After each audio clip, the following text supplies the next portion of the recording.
Les Africains acceptent qu'ils sont pauvres. On leur dit même vous êtes pauvres et très endettés, ils disent oui. Et ils continuent de s'endetter. Pendant qu'on se moque d'eux.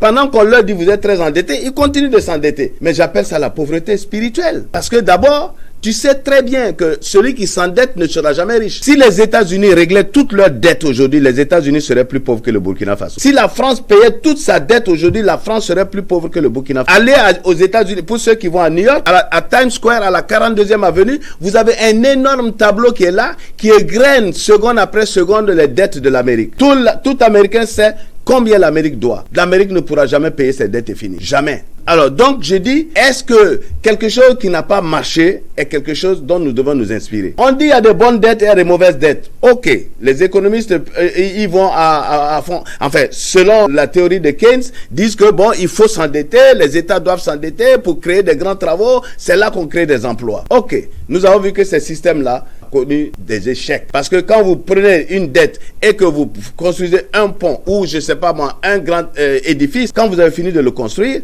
les gens qui ont construit redeviennent des chômeurs. Qu'est-ce que vous avez arrangé? Donc moi je pense que s'endetter, ok, mais seulement faire autre chose de mieux. Alors si dans votre maison, vous êtes couvert de dettes, ne me dites pas que vous allez bien vivre. Or, les États sont à l'image des humains. Alors ce qui n'est pas bon pour un humain n'est pas bon pour une nation. Donc je dis, parmi les ennemis, le succès c'est d'abord spirituel. C'est-à-dire, qu'est-ce que tu veux être? De quoi es-tu convaincu? Beaucoup de gens échouent. L'un des ennemis du succès, c'est le fait d'imiter les autres. Regardez aujourd'hui, vous sortez dans la ville, vous voyez tout le monde a les mêmes marchandises. On ne peut pas réussir en imitant les autres. Non, tout le monde n'est pas ceci, tout le monde n'est pas cela. Il faut d'abord savoir quels sont les dons que j'ai, quel charisme j'ai, qu'est-ce que je peux réussir. Tu le sens toi-même. C'est pour ça que je dis, quand on parle, par exemple, on va même dans... Et je le dis dans tous les domaines. Dans le domaine de la politique, sur 20 millions de Burkinabés, il n'y a pas 20 millions de présidents. Et cependant, tout le monde croit qu'il peut être président. Il n'y a pas 20 millions de chirurgiens. Il n'y a pas 20 millions de docteurs. Mais aujourd'hui, les gens pensent qu'on peut tout faire.